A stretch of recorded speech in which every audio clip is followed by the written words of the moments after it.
But when it comes to the statewide levels, how are states handling the economy right now, preparing for the potential recession in 2023, the supply chain issues, the post-COVID economy that we're in? How do we look moving forward right now? Excited to have on the program. He's the chief economist for ALEC, the American Legislative Exchange Council, Mr. Jonathan Williams. John, how are you, my friend? Well, doing well. Thanks for having me, and greetings from this land of make-believe out here in Washington, D.C. Oh, I have to give you kudos to live out there, because as beautiful as it is, I don't know what's in the air, but there are some crazy things going on out there right now. Well, it's not only just what's in the air, it's all the hot air, and that's part of the problem, right? There is that. I want to pick your brain about the debt ceiling and inflation stuff in just a minute, but you guys always come out with this rich state, poor state report for how states are doing financially, and there's a lot of different factors that you guys look at based on federal dependency, tax rates, the size of government, spending, that sort of thing. But overall, as a general gist, how are states doing? Are we faring okay, or are we becoming more and more irrelevant as a state and just relying on the federal government to do things for us? Well, there's a couple of ways to answer that.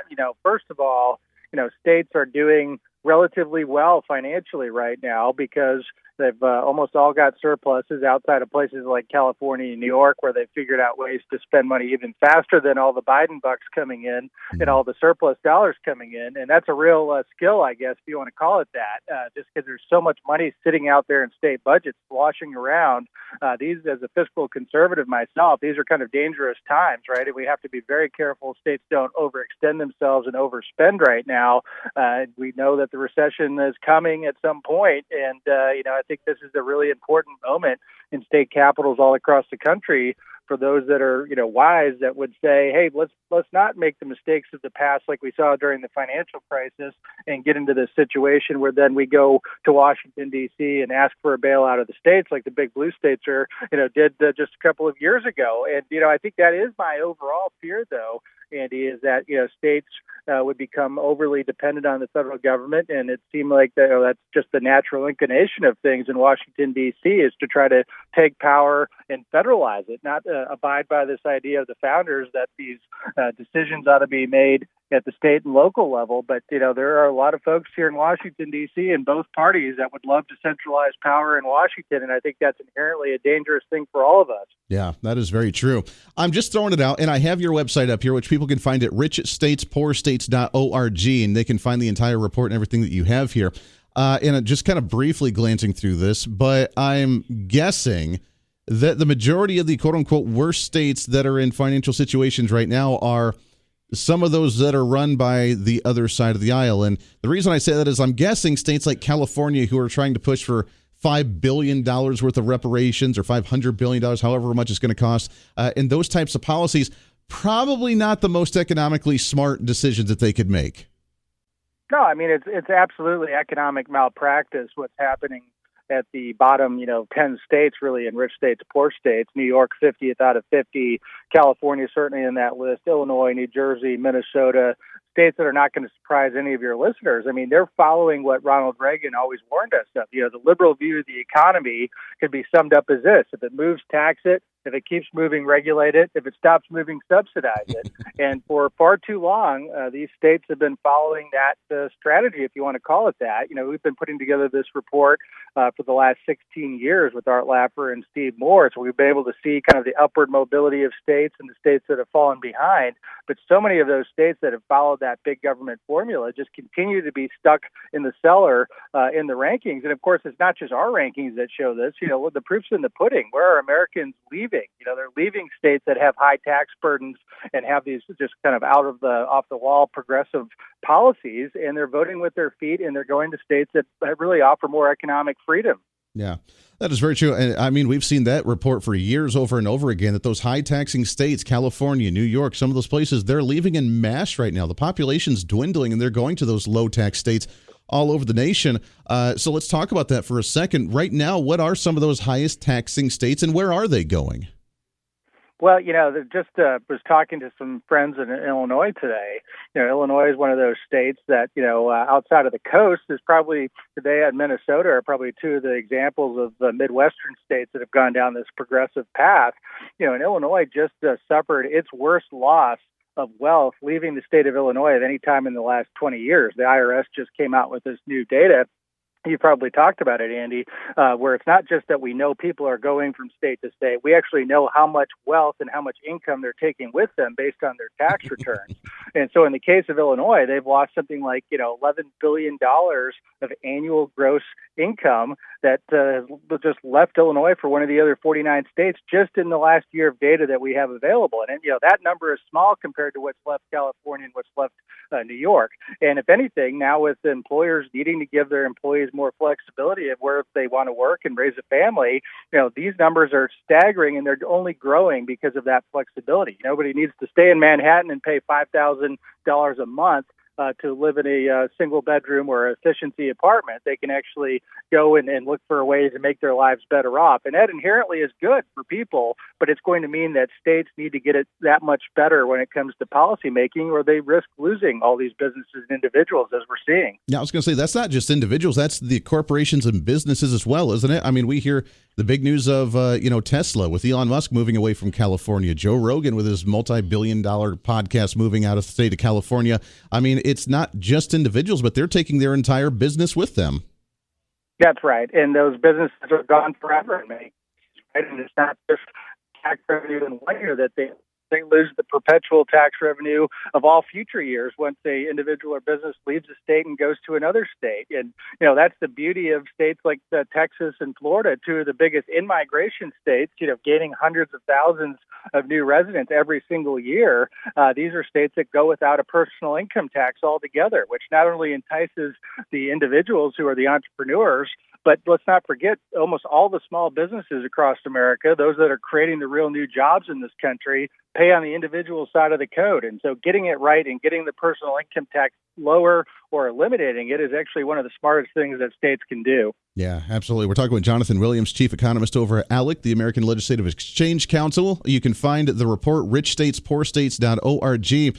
Coming from Kansas, where my flagship radio station is, I know we broadcast in other places as well, but let's talk about the Mid-America region for a second. A lot of agriculture, a lot of manufacturing, a lot of truck driving, a lot of supply chain issues that obviously happened during the COVID-19 pandemic, but Kansas, Nebraska, Oklahoma, Missouri, Arkansas, Colorado, how are these states faring for Middle America right now?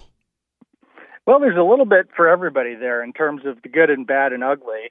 Oklahoma leads the region right now, coming in at number 5 nationally in our economic outlook ranking, the best state in the Midwest or the Plains to get that distinction really in the top 5. And they've just had an incredible run in recent years, moving up from 15th about 10 years ago all the way to 5. And then you go all the way to Kansas at number 30 for economic outlook. You have Nebraska really being the laggards of the region down at 36. And then you've seen some really impressive things, I think, out of places like Iowa and Arkansas, though, recently. Arkansas moved up to 15th this year for economic outlook. And while Iowa is still in the 30s, they actually have done some amazing, I think, free market and pro-taxpayer reforms in the last 2 sessions, where I expect in the next year or two, they're going to skyrocket to a much better ranking. I mean, they were one of the states that went to a flat tax last year. That's, I know, a big topic of debate that just came up short in Topeka this session there in Kansas. But Iowa has cut their income tax rate from over 8% to under 4% over the next couple of years as it phases in. And not to mention the big school choice, education freedom accounts that Governor Reynolds pushed across the finish line early on here in 2023. I think Iowa is one of the hero states of really turning things around, and it's something that I think is going to set off a domino effect for many states across the Midwest.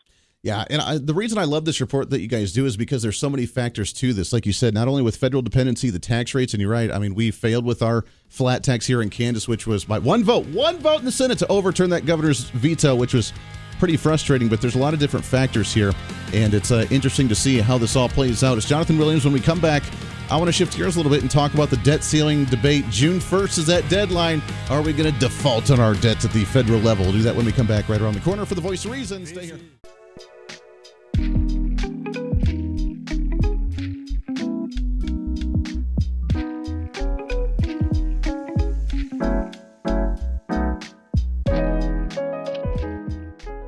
We're talking about some economics. We're hanging out with Jonathan Williams, Chief Economist for ALEC, the American Legislative Exchange Council. I love this organization, trying to work with states all over the nation to get on the same page and fight for the same great fight. But, John, we'll shift gears a little bit. I got to pick your brain on this issue. June 1st, apparently we're all going to die. Like it's going to be the end of the world with the federal budget and defaulting on our debts for the first time. We're all going to die because of you! So now we have the debt ceiling looming. The Biden administration has said that they have a hardline position. They have made their stance very clear of what they want out of these negotiations. Speaker McCarthy offered a very different way forward. He's proposed deep cuts that I believe are going to hurt American families. Millions of Americans relying on Medicaid for their health care would be at risk of losing that. Okay, so the Republican plan giving the $1.5 trillion to increase on the debt ceiling, but then trying to cap government growth to 1% over the next few years and going back to spending at 2022 levels, which, by the way, were record levels for the government, so I don't know why that's a bad thing, but he's saying that's a non-negotiable start. What's your take on all this as we have just like 3 weeks before we all die? Well, it's I tell you what, I mentioned D.C. is this land of make-believe, and he makes my point better than I ever could right there in that clip. Only in Washington, D.C. do we consider a 1% growth in spending a cut. Mm-hmm. That just doesn't work that way anywhere else around the country. I mean, I'm used to working with the great men and women in the state capitals across the country, and Andy, 49 out of the 50 states have such a thing as the balanced budget amendment, right? You cannot overextend yourself. Some are better than others, but I'll tell you what, just some common sense budgeting that works at the city and the state level that everyday hardworking Americans do around their kitchen tables every single week. That's the kind of common sense we're absolutely lacking in Washington. And for the president and for the kind of the left-wing members of Congress that are trying to really gaslight Americans here to suggest that they would lose Social Security or Medicare or Medicaid because Kevin McCarthy and the speaker there in the Republican majority would just like to put some reasonable limits on the growth of spending, that's beyond the pale. And I think most Americans can see through that. I mean, they can see that, it is a crisis of overspending right now that we're facing. Clearly, we're at $32 trillion of national debt. We are suffering from the inflation consequences of overspending in this debt, and we're going to have to pay back that debt once again after suffering these inflation consequences. I think it's the common sense Americans that are paying attention to what's going on absolutely see through this. I mean, the sky is not falling. This is not another rerun of Chicken Little, as Janet Yellen sometimes sounds like, going around talking about the end of the world as we know it as of June 1st. There's plenty of federal revenue coming in, record federal revenue. All we need is a little prioritization of how we spend our hardworking taxpayer dollars in this city. Yeah, what a concept. Now, the big question is, in just about the last minute and a half we have here, is what do you think the outcome will be? Republicans have a long history, unfortunately, of caving on these issues when it comes to threatening to shut down the government or debt ceiling issues. They talk the tough talk, and that's what the Republicans won on in the House of Representatives in this last election, was to get the debt under control and spending under control, which is their primary reason why Republicans won many of those elections. So it's top of mind, and I think Kevin McCarthy understands that. But can they stay strong, and are they willing to go all the way with the Biden administration until the Democrats, for the first time as long as I can ever remember, actually cave on this issue? Well, obviously the inherent advantages are with the bully pulpit or the President of the United States. And, of course, we have a willing national media and corporate media here in D.C. that's going to parrot the talking points of the left on this. So, I mean, there are, big odds that Kevin McCarthy and conservatives in Congress are up against.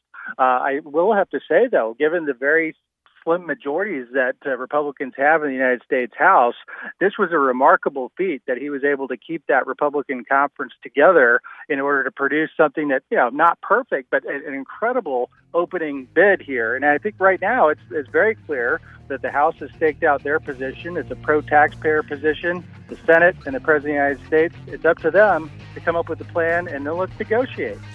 Boy, wouldn't that be nice? I love it. And the fact that they came out with the bill first shows that Republicans are willing to sit down and have a conversation. And while that bill may not be perfect, like you said, at least it shows Republicans are doing something. We should be asking the question, Democrats, what are your proposals outside of just let's raise the debt ceiling with no regard to anything else? It's Jonathan Williams, Chief Economist for ALEC, the American Legislative Exchange Council. Again, if you want to see the Rich States, Poor States report, go to richstatespoorstates.org. John, so great to have you on the program, brother. Let's get you back on and do this again real soon. That's the deal. Take care. Hey, you as well, my friend. We'll do it here soon.